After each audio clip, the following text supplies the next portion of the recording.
Welcome to Moments with Marianne. This is your host, Marianne Pastana. We're here today with special guest, actor Alex Hyde-White, who's here to share with us the Fantastic Four movie franchise, Then and Now. So do you know the untold story behind the never-released 1994 Fantastic Four film starring Alex Hyde-White and his return to the franchise in the newly released blockbuster film Fantastic Four: First Steps? Well, he's here today to share with us this fantastic story. So welcome to the show, Alex Hyde-White. Thank you, Marianne. Nice to talk to you again. Well, what an honor it is to have you here and to talk about just the work that you're doing. But I found it so fascinating because you were the original Reed Richards in the Marvel's very first Fantastic Four film in 1994 that never was released, but has become so legendary among Marvel fans. Why do you think it's been kept alive all these years?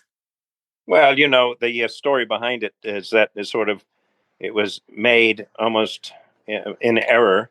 And, it just so happened that we had a very good executive producer in Roger Corman who, made his career making films that were sort of just good enough to be released without sort of being budget heavy. And that's exactly what he did with this film. And then when it was taken off the market sort of preemptively for, business reasons, which is fine, the story behind it ended up appealing to the Marvel fans, probably many of whom were like they're adolescents in junior high and high school. And now 30 years later, they're middle management or they're executive level in companies, and they kept the story alive. And sort of, it's almost like revisiting an archaeological dig. It's much more interesting because of what it was than had it just sort of been made public at the time. And so it's a very rare part of Hollywood history. It happens a lot with scripts, or you get cut out of movies and there's nothing you can do about it.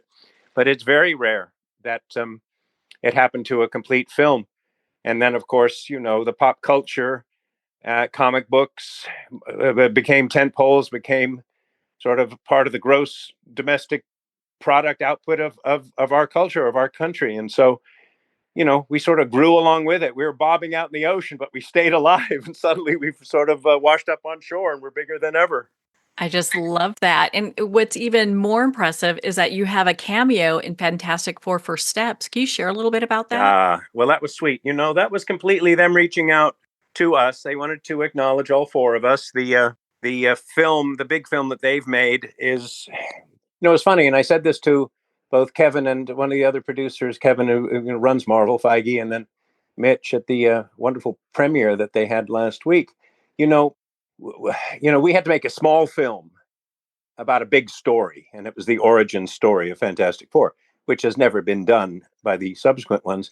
And now Marvel in all its glory, they had to make a big film, but they wisely, I think, centered it on a small story, the story about the dynamic of the family. And that's the one thing that we had in common with them. And so they could rely on us in sort of folklore to be responsible for the origin story. And I think it just served their purpose, both sort of philosophically and business wise, to, sort of take the hood off of us now. And here it is. And, again, it's like a classic old car. As long as you don't ask it to drive you to cross country, it's a heck of a journey. And so here we are. We've been welcomed in a, in a very, very nice way. And I was just honored individually that they asked me to contribute to the film. It was it's a very tight edit. It's a 2-hour movie, and it could have easily been another 30, 40 minutes. And when we were filming, they gave me like 9 pages of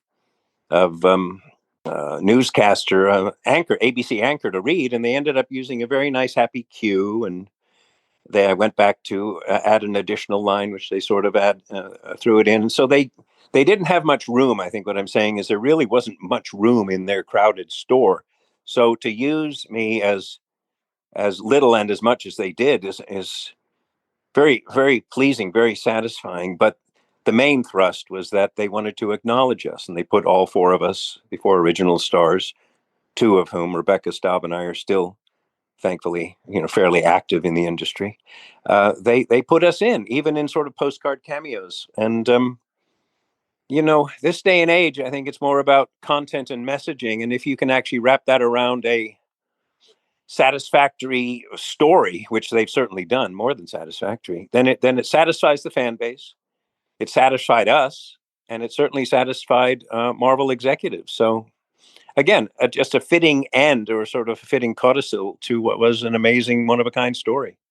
It really must feel like coming full circle and being able to be a part of this new film.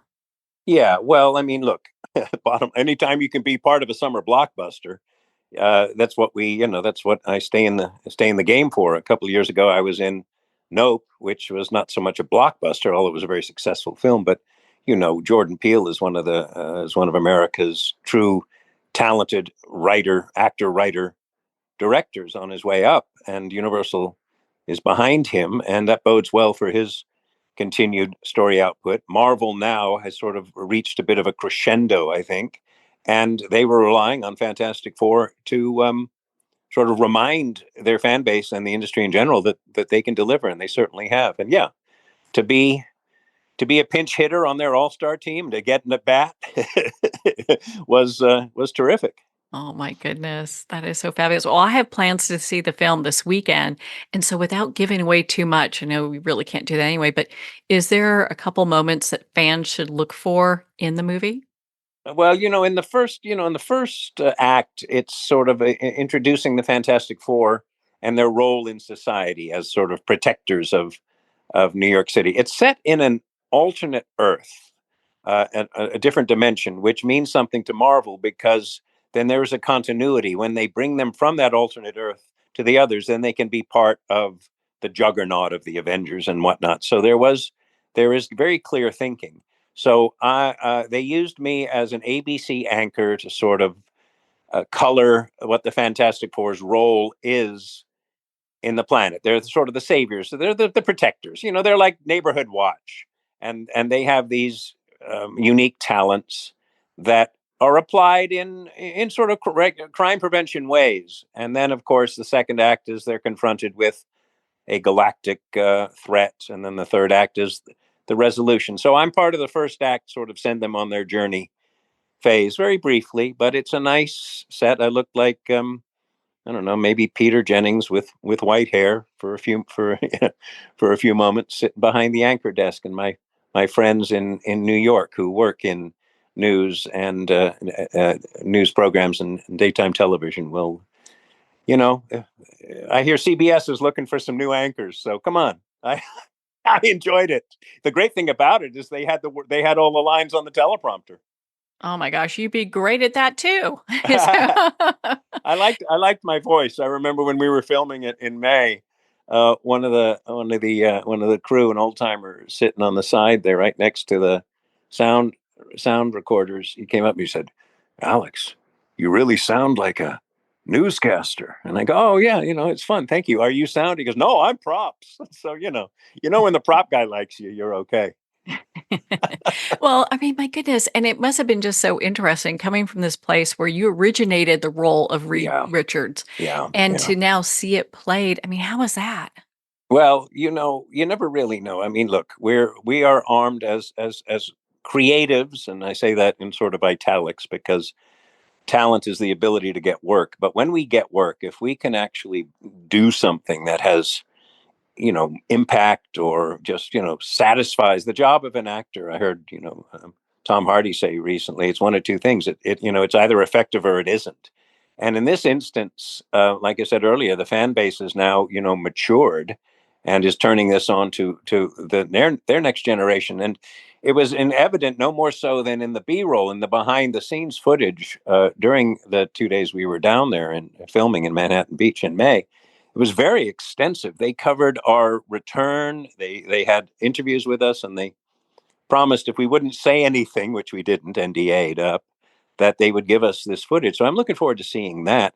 But it was clear that we had an impact on the Marvel storytellers of the present day. And you see, this was not known to us. We always were sort of made to feel that we were the wicked stepchildren who were never invited to the family functions, and to learn that we were in their own minds that we were acknowledged all along. But finally now, since Marvel owns the property, which they got from Fox a few years ago, to again be included, and not only that, to play a fairly significant role, at least in the publicity machine, which I hope this behind the scenes footage will come out. But the fella who was doing it, a nice fella, he's probably mid-30s. He said to me, you will always be my Reed Richards, because just the way that, at that time in my early 30s, I fit the character and the character fit me. And, he's got Pedro starring in this one. And so I'm on camera and says, well, I think you're going to be okay with this one too, but thank you very much. So, it's a narrow target, the character of Reed. He's an archetype. And, I planted the flag there, and it was still there. And so when I met Pedro, and I think I sent you a picture of it with, when I met Pedro, he was, he was sweet and lovely. He says, oh, I hope I can do it justice. And I go, I think you'll be all right. I think you'll be fine. So, you're, again, all-star team. I was there and acknowledged and respected. And the Vanity Fair article that came out a few days ago, he asked me at the end, how I felt about kind of, everybody was looking for a sort of sour grape story as, hey, it's about time, and it was awful what happened to us. I'm the contrary. It's actually wonderful that 30 years later, I'm still alive and in decent shape and can string some sentences together to acknowledge what a strange trip it's been, with a wonderful exclamation point of an ending. So he said, how do you feel now that you're in the film and you've been acknowledged? And, I had to think for a while. And, I simply said, I feel inspired. I want to keep doing it. And that's a gift. Well, I know many people look at you now as Marvel Universe royalty, having this diverse background, and especially the previous role that you held with being Reed Richards. I mean, I'm sure you're having many people coming up to you wanting to talk with you about not just the past film, but the film that's out now. Yeah, well, I mean, it's just beginning. Of course, we're doing, in addition to a couple of, there was a New York Times article that published, I think, 2 days ago, Vanity Fair, and then now we're doing a lot of the sort of the regional and neighborhood stories, and that's why I'm so glad to be back with you, because, you have this sort of philosophical space out there. You cover such a wide range, and it's great to step back and sort of look at a larger picture of a life event that continues to influence, but it was sort of locked away, and now it comes again. And so often when you're talking about things like that, it involves trauma and recovery. This is something to celebrate. So I'm happy to tell the story. And of course, I was the youngest kid at Palm Springs High School, class of 1975, at age 16, because no doubt I was right for Reed Richards, because I annoyed the hell out of my teachers. They made sure I got out of school as soon as possible. And here we are, coming back in the end of October for our 50th reunion to Palm Springs High School. And, it's to dinner at Shakey's and then an event at an Italian restaurant. And so God bless them. So, yeah, I'm looking forward to coming back and revisiting my old town and see some of my friends. And, yeah, to come back with a little Fantastic Four feather in my cap is... I was kind of the youngest and a little dweeby, but I got along fine in high school. This would be a good one. I'm still the youngest, only now it's a good thing. Well, and talk about celebration. Can you share with us the red carpet premiere? I mean, that must have been Yeah. amazing. Yeah. Well, I mean, of course they call it blue carpet because everything is blue at Fantastic Four. But the Dorothy Chandler Pavilion is LA's opera house, built in the mid 60s. The benefactor was the Chandler family, who sort of founded the LA Times in, late 1800s or something. So, they owned a lot of downtown LA at some point. And it is this beautiful arts complex. It's sort of Greco-Roman in style. They used to hold the Oscars there, and it's where you would go to see the opera. 3,500 people. And they transformed this whole square, which is the Mark Taper Forum, which is a theatrical venue of about 15,000 seats, maybe. And this whole square was transformed with set pieces from the film, props, the cars, robots, and frontispieces. And then, of course, they had fans. It's a Disney owned company, Marvel. So they had a lot of D23, which is, I guess, their high-end fan club, dressed. And I think the deal was, if you dress as a Fantastic Four character, you're invited to the premiere. So they had like this line of three deep fans who were really into it, and they were terrific. And of course, we had talent handlers, which made me feel part of the group, because we were paraded through and had pictures, and it was just extraordinary, given our small role in this big film.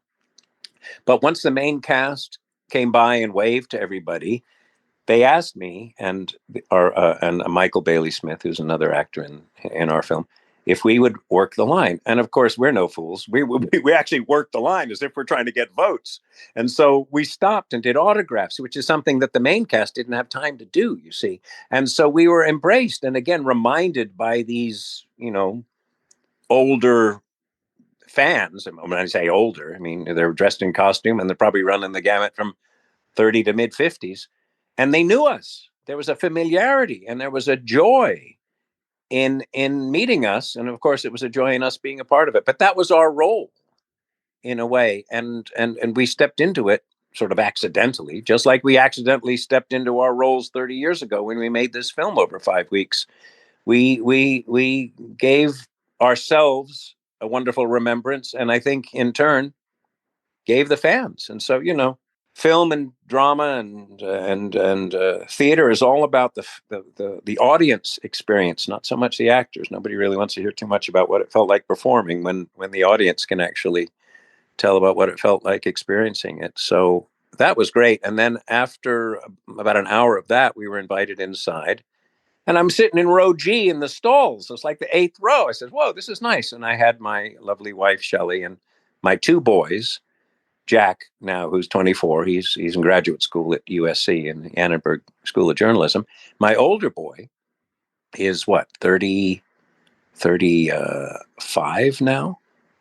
He was on the set of the original Fantastic Four when he was 2 years old. And I have this picture of him that I sent the Disney publicity people. So finally, Garrick, my older boy, he got to go to the premiere of Fantastic Four 30 years later. And so that was great that they gave me a couple extra tickets and treated us beautifully. And the reception in the film, there was a moment, the Vanity Fair reporter pointed it out, that when I came on the screen for seconds, that there was a cheer from, not 3,000 people, but it sounded like good 50 or 60, So holy mackerel. I guess my at bat in the All-Star game was okay. I didn't strike out. Oh, you did amazing, and it's just so cool, and I can't wait to see the film this weekend and see you on the silver screen. One of the things that we've had the privilege of talking about before is your memoir, In the Volume, and I'd love for you to share a little bit about that for our listeners that are new to your work. Yeah, well, as I've sort of looked at that, and I think I spoke to you about it a couple of years ago. It's almost in a funny sort of way, it's a time travel love letter to my life that has been over 40 years of in the trenches, in the volume, in the arena, I suppose, as you would say in politics.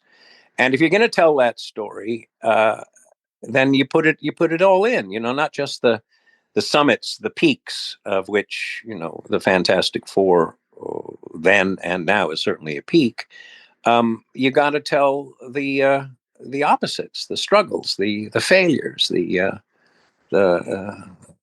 you have to tell about the life. That's what I wanted to do. And so I had such inspiration through my life as an actor. In the first 15 years, I didn't think I was any good. And then the second 15 to 20 years, I sort of learned that it didn't really matter. Just go out there and do it. And again, let the audience define. And so there was a lot of cause and effect in my life, and that's framed through wonderful experiences that a lot of people who are movie fans resonate. Pretty Woman, Catch Me If You Can, Indiana Jones, Spielberg, and even up to Jordan Peele, because I'd just finished that film when I wrote it.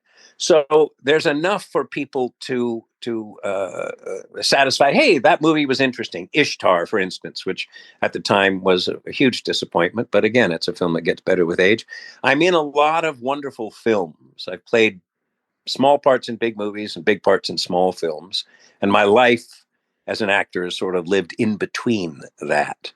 So for me to chronicle all of it and go through it, and thankfully it's most of it's on IMDb, so I can remember when.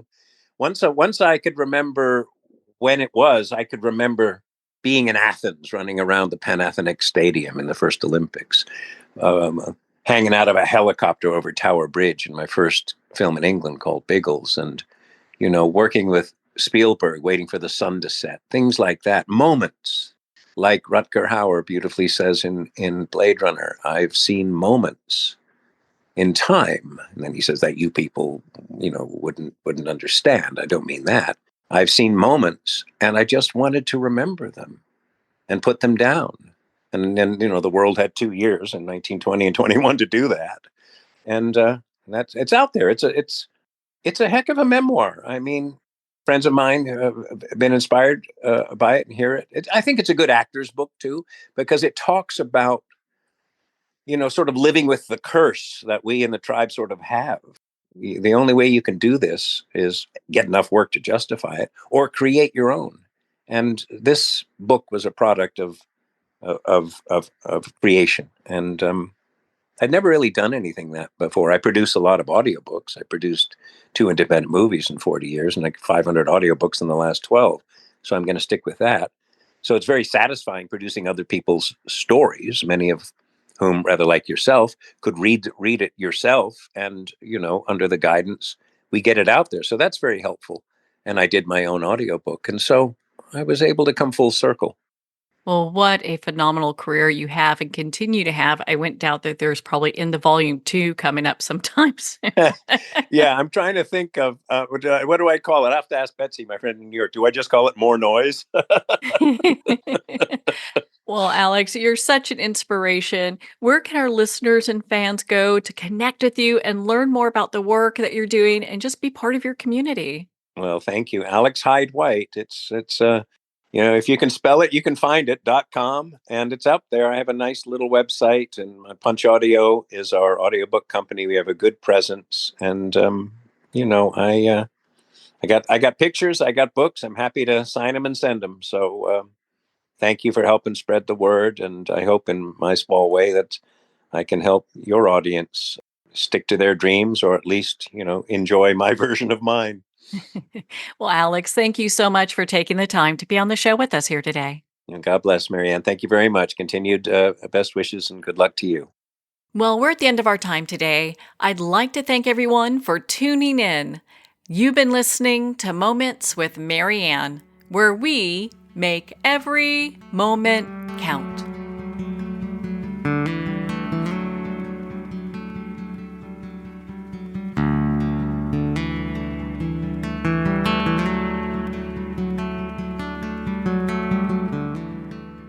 In a single moment, your life can change. Moments with Marianne is a transformative hour that covers an endless array of topics with the best of the best. Her guests are leaders in their fields, ranging from inspirational authors, top industry leaders, and business and spiritual entrepreneurs. Each guest is gifted and a true visionary, a recognized leader in her own work, and while teaching others to develop, refocus, and grow, Marianne will bring the best guest and sometimes a special surprise. Don't miss this. You never know just which moment will change your life forever.